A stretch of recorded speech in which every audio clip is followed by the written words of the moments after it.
O, di ba?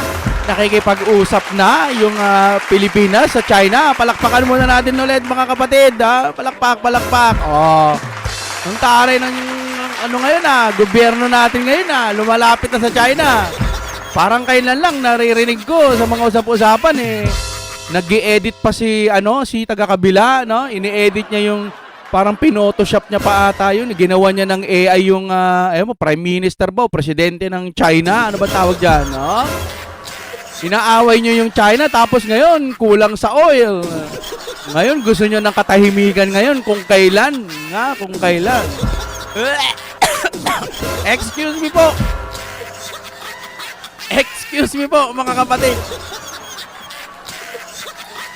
Naano lang ako kasi, di ba?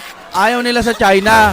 Tayo din naman, ayaw natin na hinaharas tayo ng mga taga-China dyan sa West Philippine Sea. Dapat mapag-usapan ng maayos. Tama nga naman, dapat tayong magalit.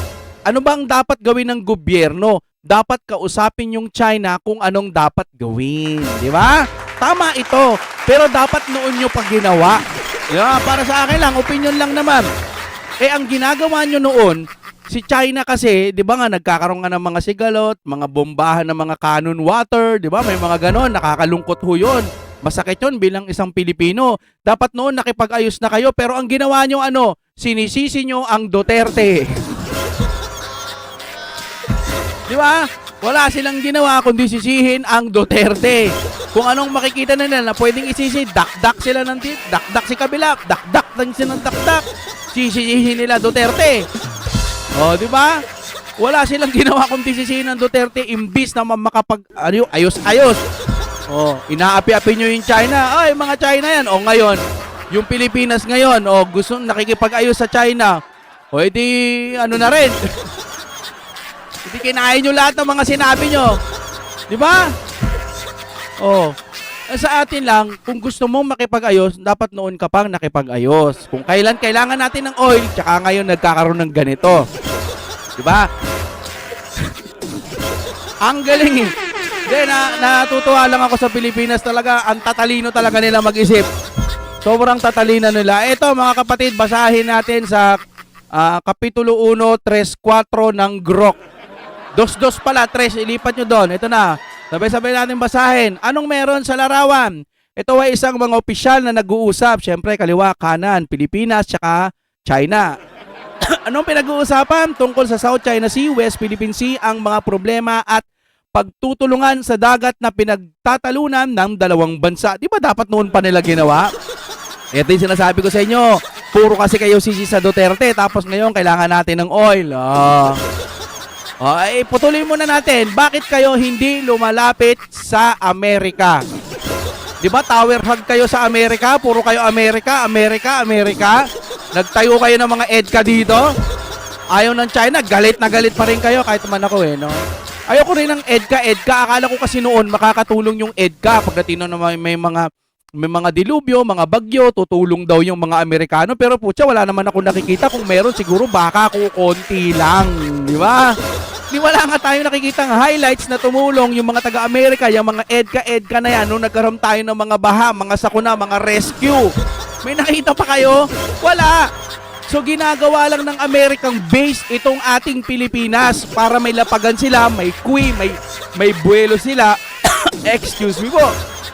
Para kung sakali lang, ito yung opinion ko lang, magkaroon ng bakbakan, Amerika tsaka China, may lalapagan itong mga taga-Amerika, no? Amerika, China, may lalapagan sila kasi ang layo ng panggagalingan nila. Tignan nyo sa mapa. Tapos ayaw nyo China, ayaw. Oo, ayaw natin yung ginagawa, kaya dapat mag-usap. Pero bakit ngayon? Ngayon pa. Nung mga nakaraan, parang ayaw nyo makipag-usap ha. Tapos ngayon, magaganyan kayo. Wow, heavy. Pero salamat pa rin po. At may mga ganitong kaganapan. Salamat pa rin. Pero ituloy ho natin sa 2-3 ng Grok, no? Mga dalawang grupo, mga tao, kaliwa, ayan na. Bakit importante ginagawa nila ito para pag-usapan ng maayos at maiwasan ang away sa dagat? Okay, mga kapatid.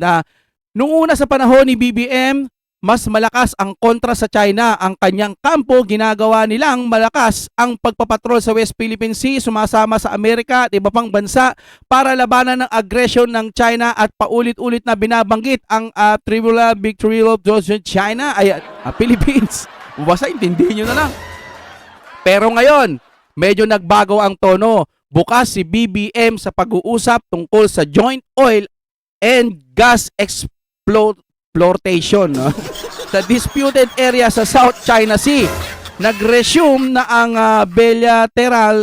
bilateral talks katulad ng meeting sa larawan para magkaunawaan at maghanap ng kooperasyon sa hindi masyadong sensitibong bagay. May gano'n na, no? Putan, titindi nyo, ha? Galit-galitan pa kayo sa China, titindi nyo, ha? Tapos ngayon, ganyan kayo. Hindi rin ako pro-China. Ang akin ayaw ko rin. Kaya dapat mas maganda pag-usapan. Ngayon, nagkakaganyan kayo, no? Ito sino ang ayaw? May mga senador, kritiko at ilang nasyonalista na ayaw sa ganitong paglapit sa China. Sinasabi nila, paano ka makikipag-partner sa taong sumasakop sa teritoryo mo? Baka lokohin lang tayo ng China. Oh, yung Amerika, hindi. 1% nga lang ay binigay. Ano ba tawag doon? Nagkaroon ng issue. Okay, tuloy muna. Dapat manatiling matatag at huwag magbigay ng kahit anong konsesyon. No?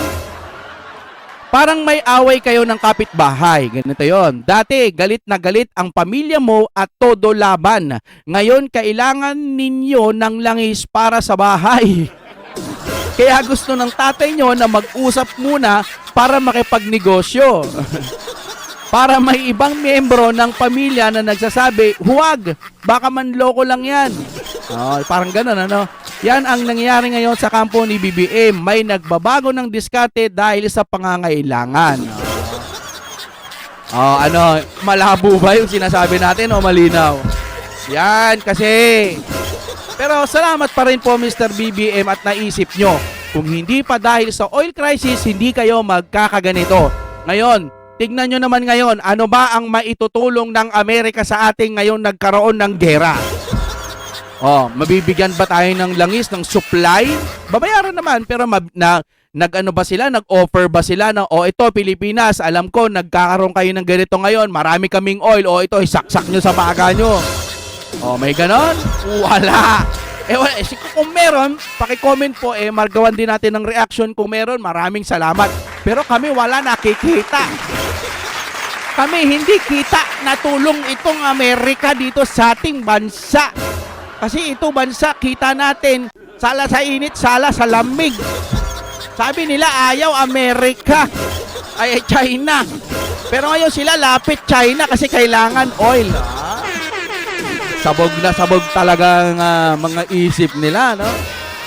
Kayo mga kapatid, ano sa tingin nyo ang masasabi nyo sa galawan ng Amerika, ay ng ating Pilipinas? Okay, para sa akin, sa ngayon, okay. Pero nakakatawa nga lang, dahil sa bakit ngayon lang. Di ba? Baka naman yung gera, isisi nyo pa sa Duterte, ha? Isisi nyo yung pagtaas ng langis. Baka kailangan. Eto pa, tumataas ang langis natin. Sabi nila, mayroon daw stocks, di ba? Pero kung may stocks pala, bakit ang taas pa rin ng ating gasolina? Ang ating mga unleaded? Ang ating mga premium. Bakit ang taas pa rin kung may stock naman pala talaga tayo? Bakit? Siguro para sa akin lang, nakikita ko nito. Siguro may mga stock pa. Halimbawa, si Petron, maraming stock. Tapos nakikita niya, nagkakaroon ng crisis. Baka sinasamantala. Baka lang. Baka sinasamantala ng mga ibang oil company na itaas ang kanilang presyo para kunwari nagkakaibit. Diba? Parang ganon. Kaya siguro biglang taas kasi may stock ka pa eh. Yung stock mo na yon, binili mo pa yon sa murang halaga. Tapos baka ibinibenta mo na sa mas mahal na halaga ngayon kasi nga nakikita mo, sasamantalahin mo yung pagkakataon. Yun ang nangyayari. Yun dapat ang kina-quality control o price control ninyo. Hindi yung nakita ko sa Facebook, kung totoo man, pumunta ata si PBBM dun sa kamotehan o yung kamote, ini-inspection yung mga kamote. Ewan ko, may nakita kasi akong gano'n, ini-inspection yung mga kamote, kalidad ng kamote. Kung totoo man yun, sir, bakit? Panahon ba ngayon na kailangan tignan ng mga kamote kung may kalidad at bakit ikaw ang gumagawa niyan? Wow, heavy! Ito ang Pilipinas ngayon. Kaya kung BBM ka pa rin, congratulations!